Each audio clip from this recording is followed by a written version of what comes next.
प्रत्येक जीव का लक्ष्य है परम तत्व की प्राप्ति। लेकिन इस परम तत्व को प्राप्त करने के लिए मुख्यतः दो मार्ग बतलाए गए हैं। पहला है ज्ञान मार्ग और दूसरा भक्ति मार्ग। ज्ञान मार्ग बहुत महान है, अक्सर लोग इस पर फिसल जाते हैं। लेकिन भक्ति मार्ग महान तो है ही और इसमें सुरक्षा भी है। ब्रह्मऋषि श्री देवराह बाबा सरकार बताते हैं, बच्चा, मैं तो कई बार बता चुका हूं कि कर्म, योग और उपासना में केवल प्रक्रिया का भेद है, लक्ष्य का भेद नहीं है। ज्ञान निष्ठा में ईश्वर के शुद्ध निर्विशेष स्वरूप की उपासना की जाती है और भक्ति निष्ठा में साकार सविशेष की। भक्त भी ज्ञानी हो सकता है और ज्ञानी भी भक्त हो सकता है। ज्ञानी भक्त भक्ति द्वारा तत्व का निर्णय करता है। हाँ, वह उस आनंद से वंचित हो सकता है जो भक्त को प्राप्त होता है। परम भक्त प्रहलाद, श्री ध्रुव, महाबली श्री हनुमान जी जो ज्ञानी होने के साथ साथ भी परम भक्त हैं।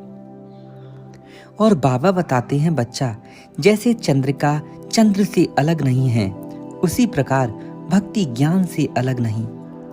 जिस प्रकार समुद्र की तरंगें समुद्र का ही अभिन्न अंग हैं, उसी प्रकार भक्ति ज्ञान का ही अभिन्न अंग है।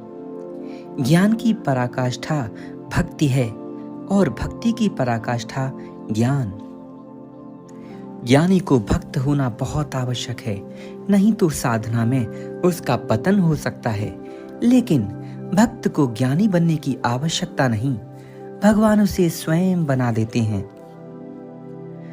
भक्त अपने को समर्पित करके निश्चिंत हो जाता है। उसे संचित प्रारब्ध, क्रियामाण अथवा नित्य नैमित्तिक तथा निषिद्ध कर्मों की कोई चिंता नहीं, क्योंकि भक्त के सारे कर्म भगवान संभालते हैं। वह तो भगवान की गोद में बैठा रहता है, अबोध बालक की तरह, और इसी में भला है उसका। उसके प्रभु ही उसका योगक्षेम वहम करते हैं। भगवान श्री कृष्ण गीता में स्वयं दावा करके कहते हैं, अनन्यास चिंतयन्तु मां ये जना पर्युपास्ते तेसा नित्याभियुक्तानां योगक्षेमं वहाम्यहम्।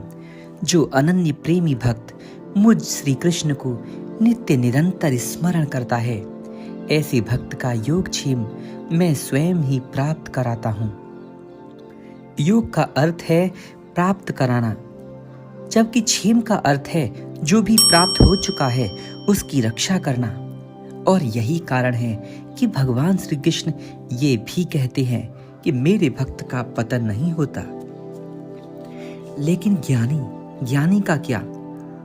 ज्ञानी को पग पग पर खतरा है संसार के प्रपंचों से, क्योंकि उसको स्वयं ही लड़ना है। ज्ञानी को इन सब की चिंता होती है और वह तत्व ज्ञान से इनका निवारण करता है। इसीलिए जो भगवत प्रेम में उन्मत्त हैं, वह तत्व ज्ञान की चिंता ही नहीं करता।